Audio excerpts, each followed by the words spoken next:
Assalamualaikum warahmatullahi wabarakatuh.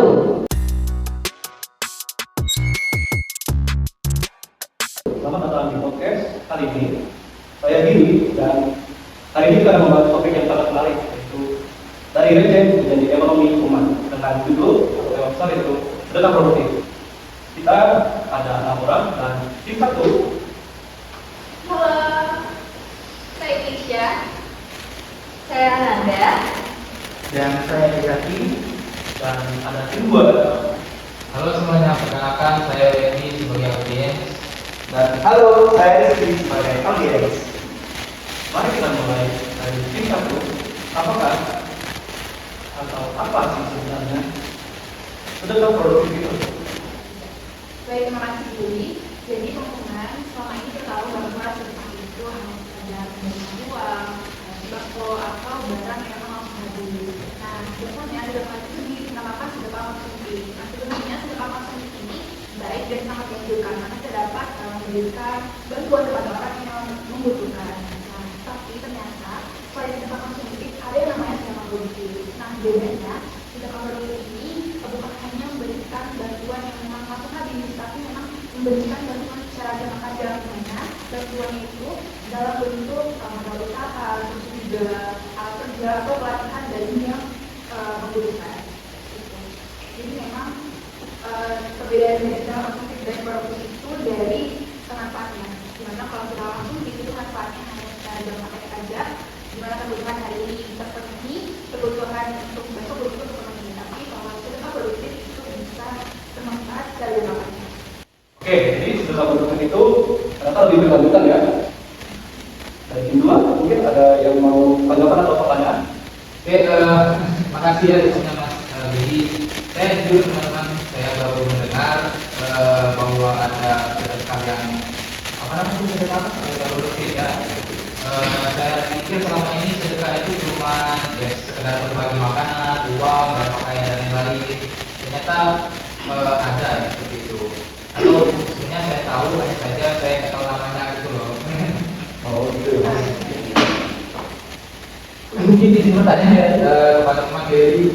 Pertanyaan saya itu apakah dengan sedekah produktif itu terkadang sebuah sedekah dan apakah pahalanya itu tetap sama dikatakan ada di situ kan ada unsur bisnis itu unsur usaha itu apakah masih disebut sedekah dan tetap sama gitu apa pahalanya seperti yang ada di Islam.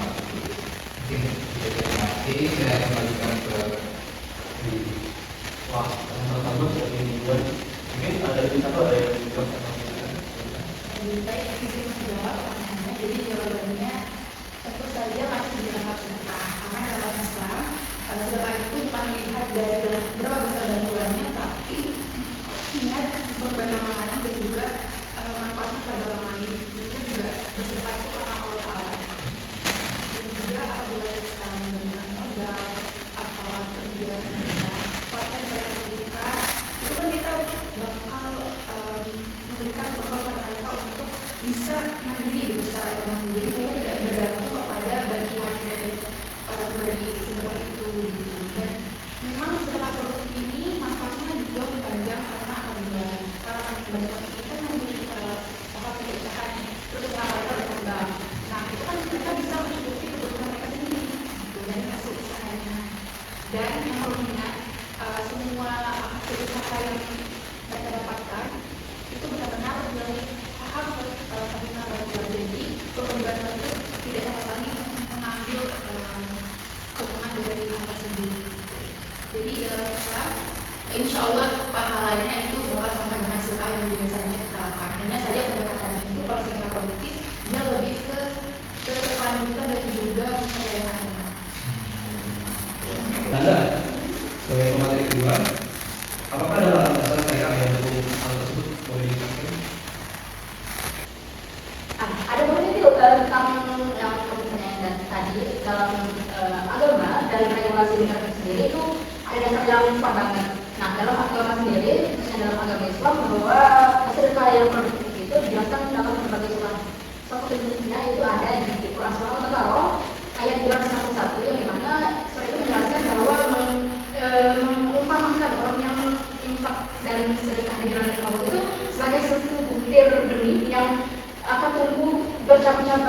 dan memiliki manfaat yang berkualitas. Hal ini sama dengan efek multiplier efek dalam ekonomi Islam. Jadi makanya tidak berhenti di satu kesempatan aja kalau kita bersedekah, tapi berkualitas juga.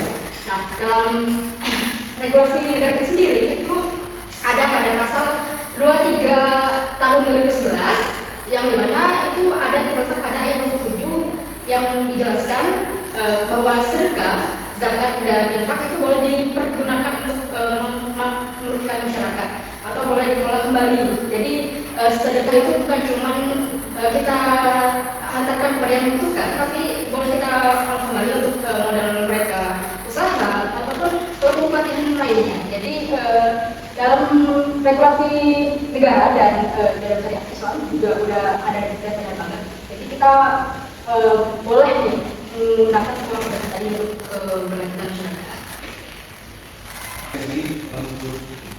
Jadi secara agama dan secara hukum negara itu sudah mendukung ya. Dan untuk diri sendiri, kamu pasti punya pertanyaan nih, boleh kamu sampaikan apa yang kamu lakukan? Jadi sebenarnya saya itu agak skeptis ya, karena pada dasarnya cara teori, bukan cara teori, tapi secara praktis, apakah kajian-kajian yang dikumpulkan itu benar-benar mengubah nasib seseorang? Karena kan nilainya kecil gitu loh. Misalkan ada suatu rupiah gitu. Nah, misalnya saya nih ngasih nih ke teman-teman gitu, nyatanya sedekah. Nah, itu cuma rupiah gitu. Nah, apakah satu rupiah itu bisa gitu untuk merubah nasib ekonomi seseorang gitu kan?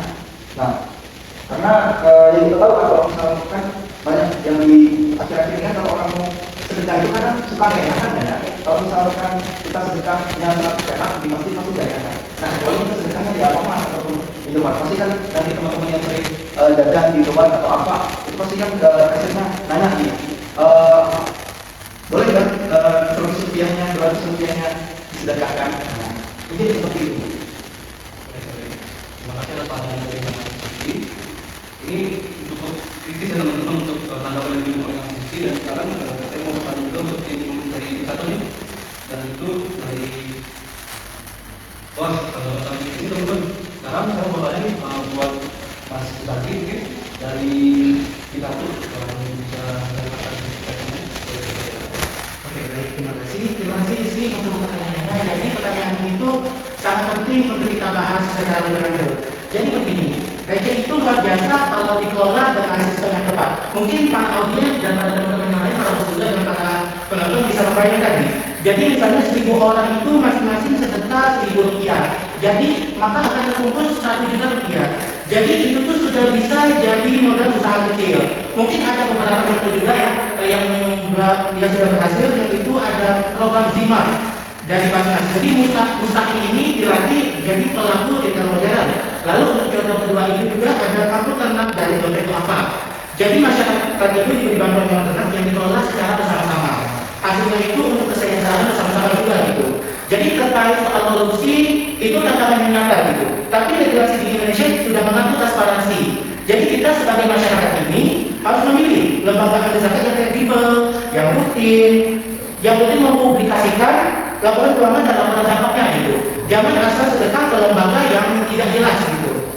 Oh, jadi ini konteksnya dari sedekah receh yang hanya ratusan rupiah ataupun hingga 1000 rupiah, itu berarti konteksnya dari kecil jadi gitu ya Mas? Ya, cepat sekali di sini. Jadi jangan dulu kita itu kayak dulu gitu. Mulai dari receh, rutin dan konsisten. Jadi itulah buktinya. Wah, ini tadi teman-teman di ujung podcast kita kali ini ada kesimpulan yang bisa kita tarik, yaitu sedekah produktif ini seperti apa sih? Saya meminta untuk teman-teman masing-masing dari tim satu kalimat saja, kemudian tim 2 untuk memberikan pesan dan juga kalimat masing-masing. Jadi dari kita. Dari saya, sedekah konsumtif hanya begitu hari aja, tapi sedekah produktif dalam bentuk apa itu finansialnya.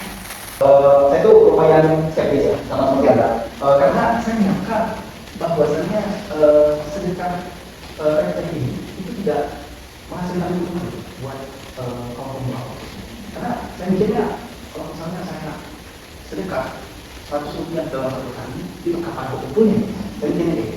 Tetapi setelah mendengarkan penjelasan dari teman-teman tadi, saya mau tahu ternyata sedekah receh itu walaupun anda kan mau mungkin teman-teman ternyata sangat didukung oleh regulasi. Contohnya, ya saya baru tahu juga ini juga dikelola oleh Basnas gitu.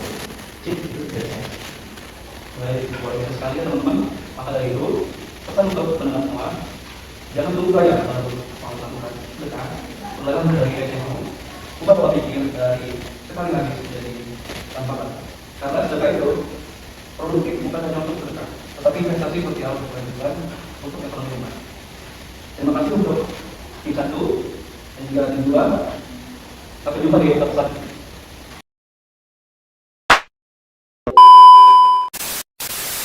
Oke, sebelum kita tutup podcast kita hari ini, jika teman-teman ingin lihat gimana sih materi tentang dijelasin oleh podcast kita hari ini, boleh lihat di sini atau di link ini ya. Terima kasih. Terima kasih. Bye.